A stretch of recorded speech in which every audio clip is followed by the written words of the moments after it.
Okay, let's break down Palantir, guys. Hope you're all doing well out there. It's your boy Stas here. Welcome back to another one. So we're going to break down, like I said, Palantir. We're going to focus on the charts, where I see it going in the short term, as we're seeing a lot of green in the stock market. And I want to go over what I'm looking to do right now. But first, hit that like button. Don't forget to subscribe to this channel and my second channel, where I'm doing a cash giveaway at 1,000 subscribers, and we're at like 835 subscribers now. That is linked down below. Make sure to go subscribe. And with that being said, guys, cheers. Take a sip of your coffee. You're going to need it for this video, and let's dive into it. So we're up 0.75%, just under 0.75% on Palantir stock right now, as the entire stock market is up well over that. Actually, we have the S&P up 2.5%,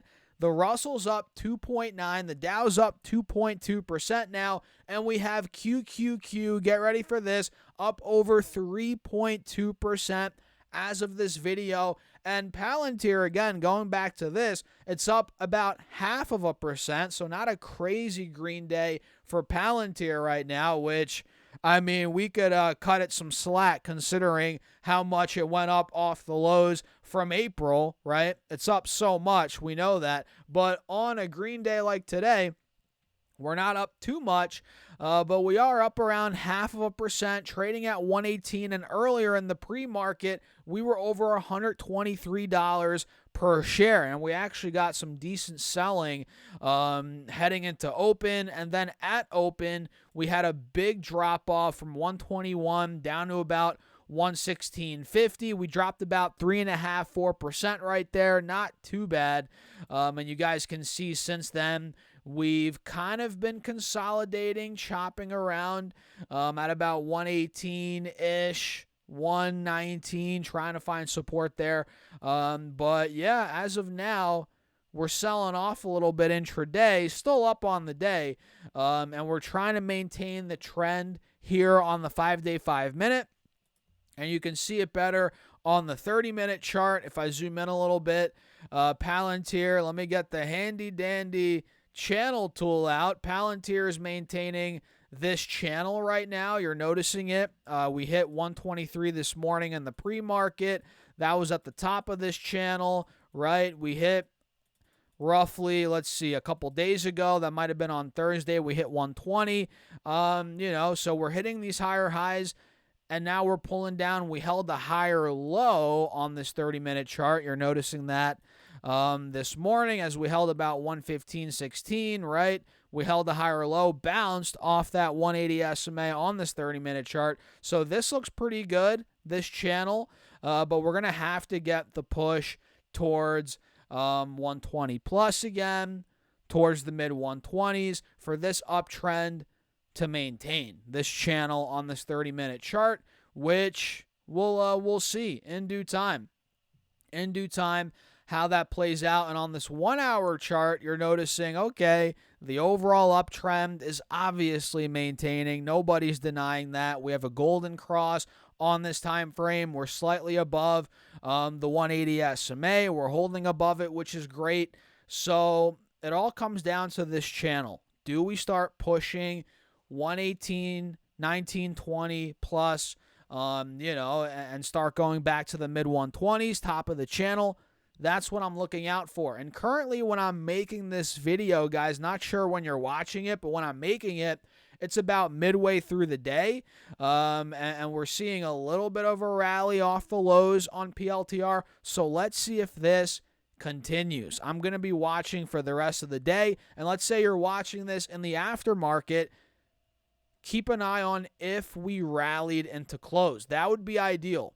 If the bulls can push this thing towards 120, preferably higher than 120 heading into close, that would be massive. That would be ideal because, again, it comes back to this little uptrend on the 1-hour chart, this little channel. We'd fill the gap up here at that point. And then if we break out of this channel, we could be going to all-time highs again. in due time. Time will tell.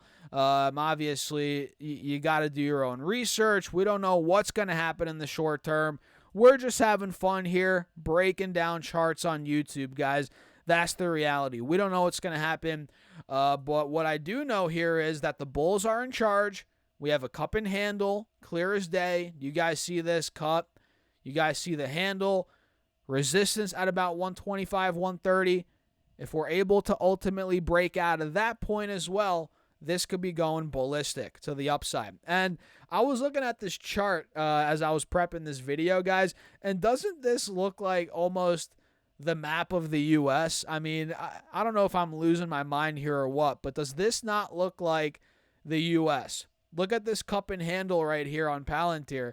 Does this not kind of look like Texas down here? We got Florida down here, right? We got Jersey, the tri-state area up here, kind of where the handle is. I don't know if I'm just, I don't know if I'm just seeing random stuff here or what, but this kind of looks like the map of the U.S. I don't know. Maybe I'm an idiot. Either way, bulls are in charge. We're looking pretty good. Up 0.5%. Not too bad to kick off this week, and the indexes are up big time. And the big win here, guys, is the fact that the de-escalation in terms of the U.S.-China trade war, it's happening. It's real. We saw the reciprocal tariffs drop down by 115% each on each side, right? Now we're seeing, I think, 30% tariffs on China, 10% on the U.S. It's a big win. It's a big win what we got over the weekend. And this is setting up a landscape where stocks might continue to run during these 90 days where reciprocal tariffs have been dropped and we're getting more negotiations to come to a more ironed out deal between the U.S. and China. So this is setting up a nice backdrop for more upside, honestly, in my opinion, in the overall stock market, which could obviously lead to more upside here on PLTR. Big piece of news over the weekend regarding China and the U.S., and that's going to, I think we're going to get a lot more green. Hence why I'm wearing this shirt today, guys. Got to whip out the green shirt on a day like today, man. What a freaking day it's been. What a day it has been. I mean, look, the VIX is down 13%. Safe haven assets like gold and silver, those are going down. Gold's down over 3% on the day. When the VIX is down and gold's down, it's a good day for the equities market, which it is. It is. Very, very good day across the board. So what do you guys think? Let me know your thoughts in the comments. As always, I'm kind of curious where your head's at, what you're doing with your stock portfolio with Palantir. Let me know in the comments. And join the free email stock newsletter. I send out my top stocks to your email for free every week. That is linked down below. You might as well join the Patreon as well if you want to keep up with what I'm doing in my portfolio every week. I post updates there, and we're investing thousands of dollars a month in that portfolio. Check it out. It's linked down below on Patreon. And with that being said, guys, cheers. I'll catch you in the next video.